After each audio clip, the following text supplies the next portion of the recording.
was surreal, to be honest. For us, winning a content marketing award is validation. It's really putting us up against everybody. Now we get to get compared to others by our peers. Content experts, judging the best content programs is so much more special than just, a general marketing award. You don't see this sort of recognition for this type of work in other awards, I feel. For some of our other clients, they get to have a little window into what other types of work we're doing, where are we taking risks that they might want to get on, and how is that paying off. It's just so great to see the different things that people are doing out there in different aspects of content marketing, right? It's inspiration for what we're going to do next.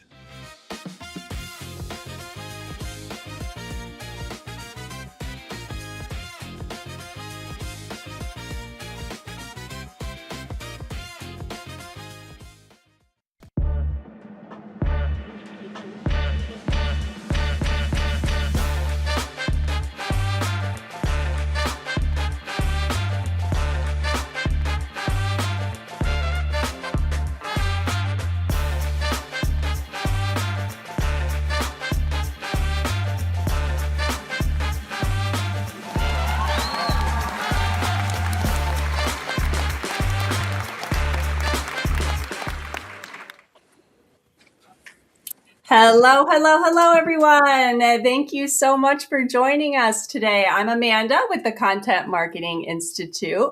So happy for another episode here of Live with CMI. And as always, I'm joined by my colleague, JK. JK, how is it going over there? It's going great. As you can see, I'm in a different little area today. I'm broadcasting live from my daughter Jane's apartment due to some construction going on my street. So I don't think anybody on the cast wanted to hear backup alarms and construction sounds all day. But it is wonderful in this lovely sauna of an apartment my daughter has. So if you pass out, if I leave camera, just make sure somebody just shows up with some water and ice, please. I'll be sure to text your wife to get over there super quick. For sure. I hear saunas are really good for you, so maybe this is all these health benefits as well, right? I definitely need it. Well, we are super excited for another month and another great episode here. I don't know about you, but social media these days, it can be, let's say, challenging for all of us, but particularly for brands and particularly for B2B brands, right, JK? Oh, that is so right. But today we hope to offer some help in figuring out where to put the energy and budget this year for the best ROI. Our guest will show us what's actually working in 2026 and what brands need to leave by the wayside and leave behind. Yes, we are super excited today. But before we get to all of that, as usual, we want you to know this live stream is brought to you by the Content Marketing Institute. We are the leading training and education organization for, you guessed it, all things content and marketing. So you can head over to contentmarketinginstitute.com for all kinds of great resources, research, articles, all kinds of stuff, digital events. And as you join us today, as always, please give us a virtual wave. Let us know where you are joining us from. We really want to hear from you and makes for a more engaging live stream. So as we go along here today, I will be monitoring the chat. So feel free to drop any questions or comments in there as we go along. Mm-hmm. And in fact, right now, I'd like to ask all of you, I kind of asked that ahead of time, is we'd love to hear what your biggest social media challenges are for the year. Is it the algorithm? Is it consistency? Is it content? Let us know. We'd love to hear from you as well. So let's go ahead and get right rolling here. So let's introduce today's topic and our guest. And if you're like me, like I said, I'm trying to figure out social media. It's perplexing, all the algorithm updates. What works on one platform doesn't work on another platform. And should we even be jumping on the bandwagon with all of these memes all the time? It's even harder for B2B brands, right, JK? That's right.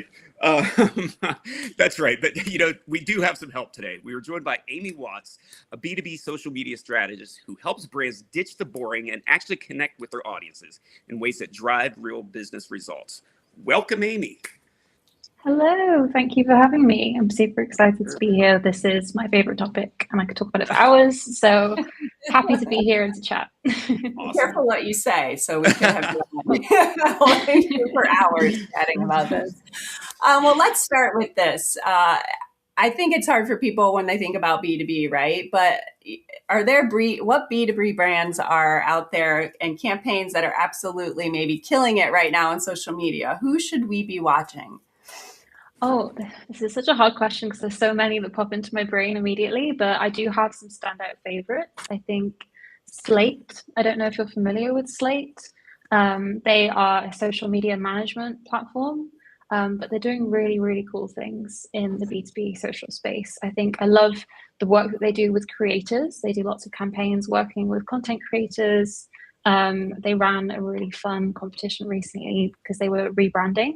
And so they got lots of creators on board and ran a competition to see who could come up with the best video or piece of content announcing the rebrand. And then they got their audience to vote, and it was really fun and interactive and not something you usually see in the B2B space. So love everything that they're doing over there.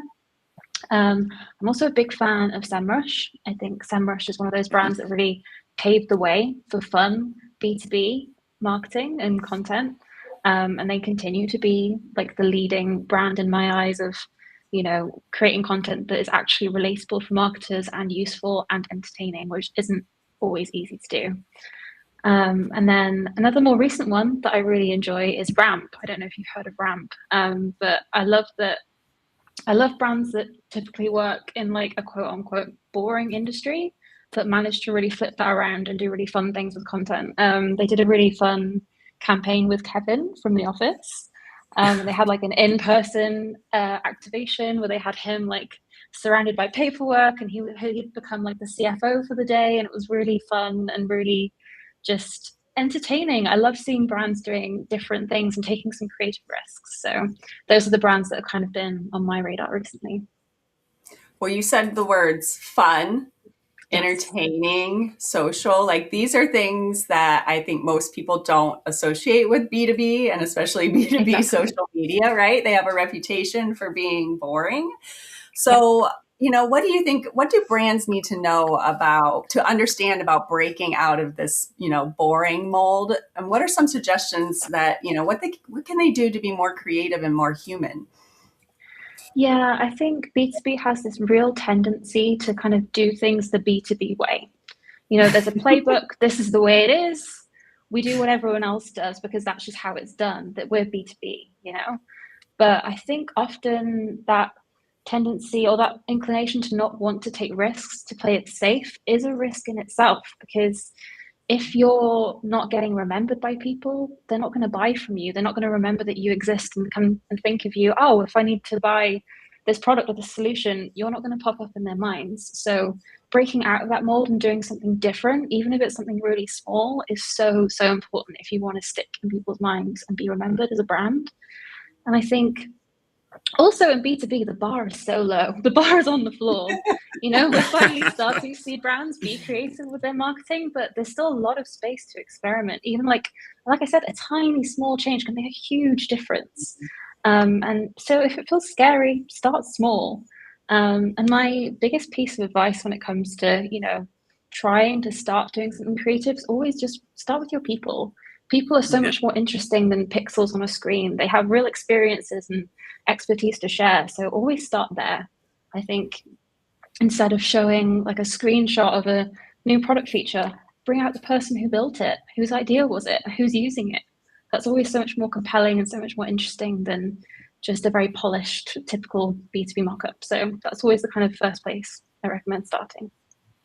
It's also more human, right? Yeah, exactly. Human versus that product that slick product or service that you're seeing. Exactly. So I know we're going to talk about one of your favorite topics, LinkedIn.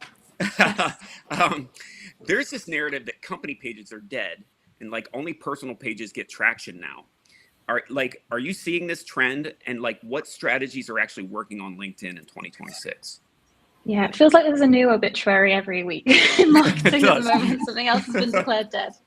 I'm a big defender of the company page. I don't buy into this narrative that it's dead, that you should ditch it and just go all in on personal brands.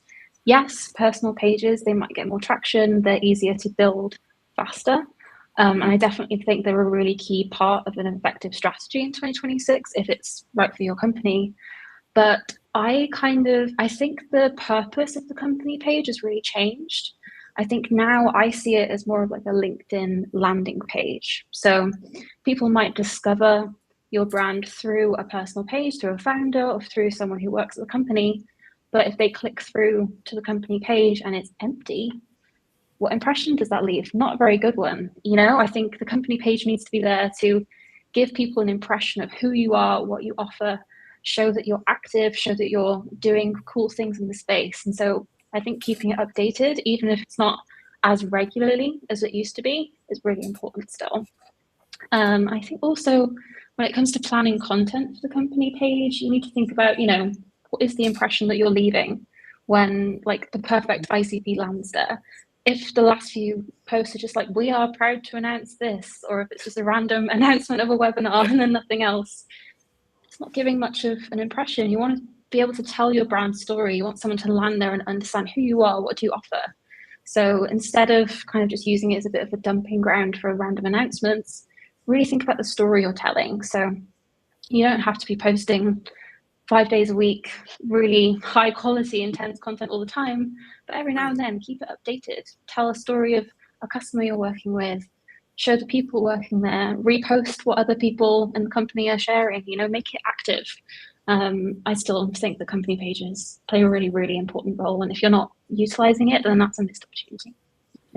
So yeah, that makes perfect sense. And then obviously, some of the brand pages that I see on LinkedIn that work the best are the ones that are a wonderful mixture of kind of the polished content, but some of the just I hate using the term off brand, but a little bit more, personal. So it's giving the brand a little bit of its own personality. And those are the ones that I really enjoy visiting.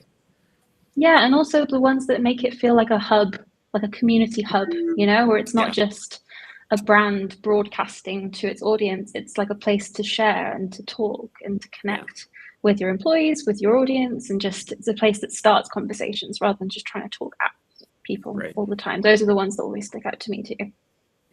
Yeah, that's good to hear because you do hear that everywhere. The LinkedIn page is public page is dead. Like that's what everyone's saying right now. I love the company page. Long live the company page. Veronica says, I hadn't thought about bringing whoever designed the tools or products to the forefront when we were talking about humanizing the content. So she appreciates that idea. Yeah. We're joined by Amy Watts, a B2B social strategist here. So if you have any questions as we go along, feel free to drop it into the chat. So obviously, like we said, LinkedIn seems to be the go-to for B2B marketers, right?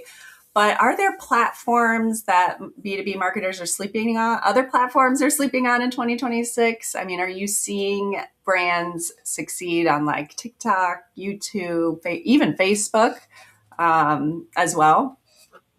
Yeah, I think LinkedIn is kind of leading the way at the moment purely because of the opportunity that's here.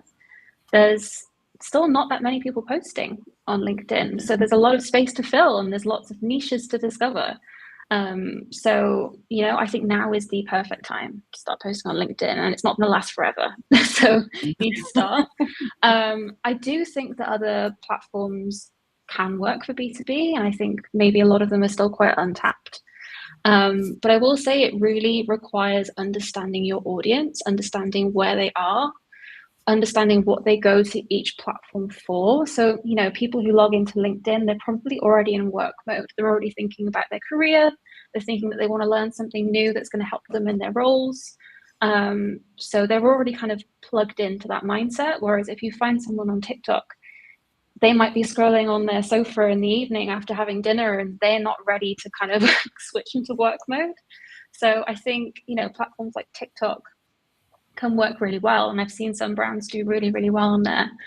But it requires kind of rethinking how you approach content as a B2B brand. You know, you can't land there and expect to drive demo requests and talk about efficiencies and streamlining. And, you know, that's just not really going to land with a TikTok audience.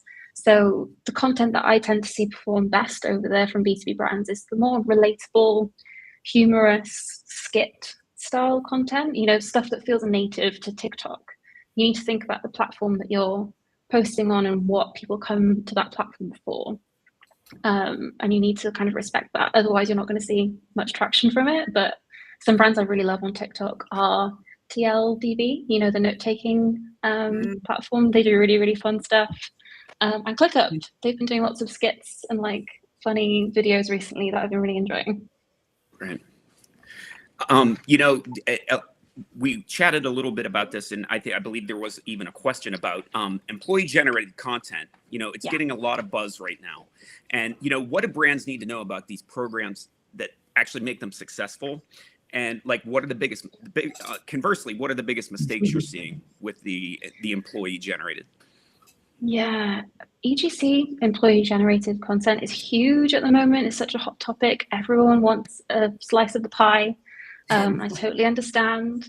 And I might be in the minority here, but I think companies need to understand that it's not right for every company. You know, the biggest mistake I often see is people trying to force it or trying to force everyone at the company to get involved, even when it doesn't come naturally. And I think, you know, some people just aren't inclined to share online. Some people are more reposters rather than posters, and that's absolutely fine. I think if you're putting all of your energy and your efforts into trying to encourage these people to post, usually maybe at launch they'll post a few things and then it will just plateau and they'll never do it again. And so you've wasted all of your energy. I tend to recommend that you start with the people who are already showing an inclination or an interest in posting, people that are already posting kind of autonomously or kind of interested to learn more. I think start with a smaller pool and really focus on those people and really help them. And then other people have an example to follow, and also other people can see, oh, wow, they're doing really cool things. They're gaining traction. They're getting invited to webinars. I want to do that too. So I find that, you know, you can do all of the competitions, you can give all of the incentives, but people need to have that kind of intrinsic motivation in order to post. It needs to come naturally to them and feel like comfortable. So I would always kind of think about who are the people that you're trying to get to post, and is it the right way to go? I think maybe that's an unpopular opinion because everyone's obsessed with EGC at the moment, but I would always just sit back and really think about it before you go it all guns blazing, let's get this off the ground. Really, you know, think about whether it's the right thing. And kind of what you were talking about a little earlier too, about some of the other the posts. I would suggest, or you would suggest starting small. Like, don't get a large pool of your employees because like you said, you might have some people in there that just don't want to do it. But if you have some charismatic, like employees that can really they're comfortable in front of a camera or giving you content, but then they're also really good at what they do. You know, maybe start with them and then see how And then you have an example of great content that other people can follow, because, you know, sometimes the hardest part of starting is not really knowing where to start or what to post or feeling quite intimidated. Whereas if you can already see people at your company posting, that's an example for you to follow, and it feels a little bit less intimidating knowing that there's already people seeing success from it. So I think, you know, I would always start with a smaller pool, and then other people will naturally follow if it feels right for them. Perfect. That's interesting because, you know, I hear a lot about the incentive, like you're incentivizing people to do it, but that might not be enough for them to like sustain their content creation, right? Because it's not natural for them, or they don't really want to do it, but they want the incentive. So, and I think also just another point that's come to mind for me is like, a lot of the time you hear about how great it is for the company, and, you know, this will really support our marketing efforts. It builds this awareness and all of these things, but also like talk about the benefits for the people that are posting, because, you know, posting on LinkedIn's changed my life in the last year, and now I get to do fun things like this, talking to you guys, brand deals. Like, there's so many opportunities on this platform. So also, you know, tell people what's out there available to them, and also support them when those opportunities start to roll in, and really, back people and let them, post and share in a way that feels right for them. Like, don't try and micromanage what they're posting or feel like everything has to be perfectly on brand. The best personal brands out there are the ones that feel really authentic and true. So, give people the freedom to, if they want to do it, let them do it. If they don't want to do it, they can support in other ways. The last thing you need is like an employee that's kind of like a robot and stiff, talking to a camera of telling you how great their product is. Is it Burger King? Is the Burger King guy, the guy with the sandwich or whatever? Oh, the McDonald's CEO. McDonald's video, guy. Oh. Yeah, that guy. Yeah. Exactly. You don't want that. Well, let's chat a bit about video. We've talked about video for years. It seems to be even harder still for B2B brands to think about investing in video for social media. So, what do you suggest that brands be doing with video to sort of stand out and make it work for them? Yeah, video is tough. I think a lot of the time B2B brands tend to overcomplicate video. So I think the industry in general has this need to always present itself in the most polished, perfect ways. Like, you can't see any flaws or any cracks in the armor. Like, we have to be the most perfect solution for our customer, right? But on social, those kind of polished videos aren't the ones that work. People like the more raw, organic kind of videos and content, not with loads of editing or polished high production. It's the kind of the more relatable stuff that works. As if you just picked up a phone and just started filming. We consistently see that that's higher performing than the other stuff. So obviously every industry is different, every brand is different, every team is different. But if you're holding back from doing video because it feels like you need to invest loads of money and loads of time, you need to get like a professional editor. It's not true. I used to edit videos just on my phone. I would pick up my phone in the office, ask someone to do a video with me, and then go edit it on CapCut, and it was posted the next day. It doesn't have to be so complicated.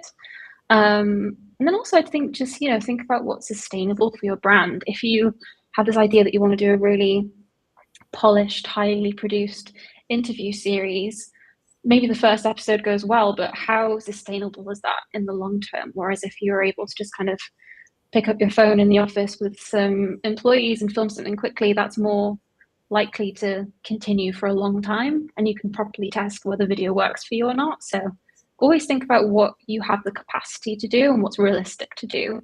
A lot of people will try one video and then never again because it's too much investment. Whereas if you really want to test whether video works for you, you need to pick something sustainable. And I think there's also so many different ways to do video. I think we often think of the talking head style of videos, but there's this brand called Blink on LinkedIn. They're like an employee experience platform. And every week they share vlogs that are clips that employees have sent in from all of their locations all over the world, just kind of showing what they've been up to every week. And they're really fun, they're really engaging, and also they're an employee experience platform. So that's the perfect way to show what their employee experience is like. And it always sticks in my mind because I think that's such a fun, unique way of using video. And that's not something that requires a lot of time and energy because it's their employees filming clips and sending it in. So, just see if you can think outside the box a little bit and find a way to do video that's creative and sustainable for you in the long term. Yeah, I've said this for years about manufacturing. Also, it's hard for people in it when they're in that industry to step outside and look at it with fresh eyes and be like, oh, this might be interesting to someone who's not in it. But also I understand you have to, target your customers or your potential customers, but creating interesting video about what they're doing behind the scenes and making that product or the thought process, whatever that goes into it.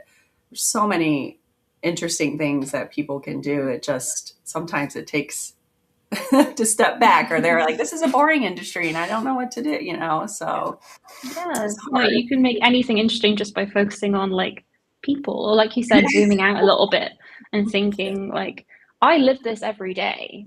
To me it might be boring, but there's other people that have no idea what this is like. And so it's all about perspective. Sometimes having a fresh pair of eyes on things always helps. Mm-hmm. Yeah. Well, it wouldn't be our CMI Live if we didn't talk about AI. Amy, you're getting in on this as well. So there's lots of chatter about AI slob, like in content, in images, in videos, etc. What are your thoughts on how brands should be using AI, like in their social strategy, or how they shouldn't be using it? Oh, AI. I can't tell if marketers love or hate it at this point. It's always Yeah. Seriously. I think, yeah, there's a lot to talk about when it comes to AI. Sure. And I think if I'll try and collect my thoughts in like an organized way, I feel like a lot of brands tend to get very excited by AI. They think, there's so much more we can create now. We can create more, we can create it cheaply, we can create it fast. And then maybe they get so excited that they forget that, you need to think about how your audience might be feeling about that AI generated content. And, when everyone else starts using the same AI tools to create imagery and video, everything starts to look even more similar. Before we had the same issue of everyone using the same stock imagery, the same messaging, add in like the AI style generated images that all kind of look the same. And you still have that same problem of no one really having any personality. And now it's kind of even worse because all of the copy is AI generated. And so it really is just copy and paste, ChatGPT style tone of voice. Right. So I think you have to take that into consideration that yes, it's fast and it's cheap and it's really useful and it helps you do things faster, but maybe it's better placed elsewhere. Like I always think that AI works best behind the scenes, especially when it comes to social. So I find it really useful for brainstorming, for organizing my thoughts when I have lots of stuff going around in my brain and helping me kind of put it into one plan, for speeding up research, structuring, just speeding up processes and helping you find new angles, things you might not have considered. I find it really helpful, like putting stuff into Claude and asking it to like roast my work. Like what am I missing? What would someone say about this if they were being really, really mean? Because it helps you find these new angles. Like I find it gives you an objective point of view that's really helpful. So I would say behind the scenes stuff, AI is great. But when it comes to the front facing things, the creative, I would say just leave it to the humans. If you want to keep that like sprinkle of personality and that brand touch, you need to have a human creating that stuff. But it's obviously different for everyone. Sure. And being from the creative side, I find distinct uses for AI, but Amanda and I have discussed a term that I like to, or a phrase that I like to use, and you nailed it on the head. Like brands become adrift on the sea of sameness. Everything that you said it. Everything has that AI polish to it, and even when people think that they're being a little bit more innovative with their prompting and how things are going to output, you can still tell. It's like, can you just put a little humanity behind it, just to give it just a little tweak? Hey, I'm a proponent of AI, but you can't just give it a little nudge, a little human nudge to make it just that much better. So, but I love that idea of that behind the scenes, because that seems to be a lot of where Amanda and I have had a lot of guests that have said, not just in social, but in a lot of things where AI is touching, a lot of people are saying it works best for us taking care of tasks that taking some of the mundane stuff out of the process. 100%. Like I create 10 posts a week. Before having AI, I wouldn't be able to create anywhere near as much content, because it would take me so much time doing all of the research. So it really is helpful. I think what you said about like the sea of sameness is so true. And I think I would also consider, the impression that you're trying to leave as a brand. What is your brand ethos? I see some brands that their whole thing is like high quality, luxury, bespoke, custom, like creative, and then they're using an AI generated image. I'm like, how is your audience gonna feel about that? Is that giving the impression that you want to give? So before like rushing straight into using that, really think about, is that going to look low effort? Do we want to look low effort? And just really taking that into account sometimes. I'm really tired. I think we all know that same AI looking graphics we keep seeing everywhere pop up on Yeah, LinkedIn. with the dodgy looking text. Yeah. I just Yeah. like pull my eyes. I'm like, I hate this. I hate this graphic. Like everybody's Yeah. doing this graphic in the same I'm like, prompt. bring back the cheesy stock imagery, please. Yeah, Like seriously. little smiling employees. Hey, at least we're getting out of the humans with 6 fingers and, Yeah. like in the early days of, so it's getting a little better. a little better. Yeah. So, well, Amy, we've talked about a ton of stuff today. Great advice. What's one thing you want B2B social marketers sort of take away from this conversation we've had today? If there's anything else they take away, what would it be? Yeah, I've touched on it a few times, but my ethos is always that small changes have a huge impact. So I think a lot of the time, especially if you're working maybe for a startup or a smaller company, you look at these big B2B brands spending a lot of money on celebrity endorsements and doing these big, crazy stunts. And you think, oh, but I can't do anything like that. I don't have the same resources. But, if you want to break out of that boring mold and do something fun, you don't need a huge budget and huge resources. Sometimes it's just a simple mindset shift of like, how can I make this feel more human? Like even a line of copy, instead of writing the typical buzzwordy caption that we tend to write, think, how would I explain this to my dad who doesn't work in B2B, has no idea what I do for a living? How can I explain it in like a simple way that anyone could understand? Simple mindset shifts like that can make a huge difference. And like I said, the bar's on the floor. Even just a tiny bit of fun, an injection of fun can make a real huge difference. And even like I was having a really interesting conversation with some other marketers today, and we were talking about, like, what is fun? What is the difference between fun and boring when it comes to B2B? Mm-hmm. And I like to think of it almost as like a spectrum, because it's not either or. It's not either fun or boring. There's a whole mix of stuff in between. A lot of people think that fun just means like the Duolingo, unhinged Gen Z intern style marketing, but there's loads of other levels before you get to that stage that can also be fun. It could be, like I said, bringing in real people, real human experiences. It could be, having a bit more fun with your copy, adding a bit more color and flavor. It doesn't have to be all memes and crazy skits. Mm-hmm. You have to find kind of where you sit on that spectrum and what feels right for you and for your audience. So small changes. Yeah. And yes, the bar is low, and we've been talking about this for years. We're talking about this. So I'd really love to see more B2B brands be a little more creative. So, well, thank you so much, Amy, for taking the time with us. Where can people connect with you or learn more about you? Yeah, so LinkedIn. I live on LinkedIn. I'm always over there. I'm always posting. So yes, best place to find me is over there. And I do have some other webinars and things popping up, so make sure to follow me over there and you can keep up to date with what I'm doing. Yes, she shares lots of great information and advice on her LinkedIn page. So for sure, go over and check that out. Well, thank you so much, Amy. It was a pleasure talking to you. Enjoy the rest of your day and the rest of your week. Thank you. Thanks so much for having me. Take care. Bye. Take care. All right. That was great. That was awesome.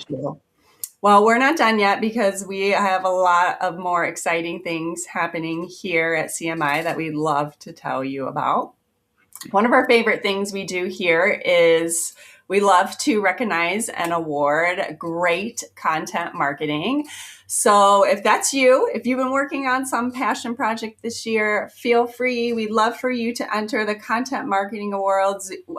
You deserve to be recognized for all your hard work, but hurry, because this Friday, May 22nd, is the final deadline. So head over to contentmarketingawards.com to enter. We'd love to see all of your great work. So head over there. What else is going on, JK? Yeah, well, the first thing, come on, win an award and get some bragging rights. That's right. Just brag a little bit. There's nothing. So yeah, Amanda, something else we got going on. We got 2 amazing digital events coming up. Tomorrow, the one and only Nancy Harhut is leading a workshop style session about the 15 counterintuitive tactics smart marketers can use to succeed. If you've ever seen Nancy speak at Content Marketing World, you know she's phenomenal. And this session will surely be the same. And that's tomorrow at 1 p.m. And then next Wednesday at 2 p.m., we're hosting the first of a five-part executive briefing series with our sister brand, Work. Next week's series is about the new rules of storytelling, winning across channels and narratives that moves the market, turning ideas into impact. We have folks from Zoom and Reddit joining Work, and it should be a great series. What do you think, Amanda? I can't wait for these ones. Yeah, both of them will be great. Nancy, if you never heard Nancy speak, she is great. So check that out. Yeah. She's so fun. And then, yeah, she's awesome. And then we also we're 6 months, I think, away from the Content Marketing World. Hard to believe, but time is running out to secure the best rates for the conference. We're super excited to be in Denver this year, October 5th through the 7th. And this year, CM World is part of a larger integrated experience alongside our sister brands, TMRE. And we'll also be featuring content from our Lions brands, FE Work and Contagious. So we are super excited about this new integrated experience, and we'll be connecting it all through this shared idea of insight to impact. So we hope you will join us. Tell coworkers about it. Head over to contentmarketingworld.com. If you use CMI Live 100, you can save $100 on your registration. And if you missed it, we've been making some of our agenda. Our partial agenda is live. And then we also just announced actress Sophia Bush will be one of our keynote speakers. So we are super excited about that as well. So lots of great stuff planned for Content Marketing World this year. It's going to be great. I can't wait. I mean, Denver. I was just talking to some friends that are coming, and I'm like, I have been to Denver, but I think I've never been outside the airport. And I believe, Amanda, you and I were laughing that the last time we were in Denver together, we literally had to sprint across the length of the Denver airport to make a connecting flight. And for anyone that knows that has been in the Denver airport, it is not a small airport. No. So, that was fun. But yes, I am so excited. You mentioned it, Amanda, the partnering with our sister brands, co-locating with TMRE and the Lions Group. It's going to be so fun. And there's going to be so much more not to be too snarky here, but it is going to be full of insights and a lot of impact. Perfect, JK. Well, that's all we have for today. So thank you all so much for joining us. Yeah. If you have a topic that you would like us to tackle, feel free to drop it in the comments or message us. So we'd love to, help you out. So if there's anything you want to learn about, we would love to tackle that on the next episode. So until then, we will see you next month. See you, JK. See ya. Go Cavs.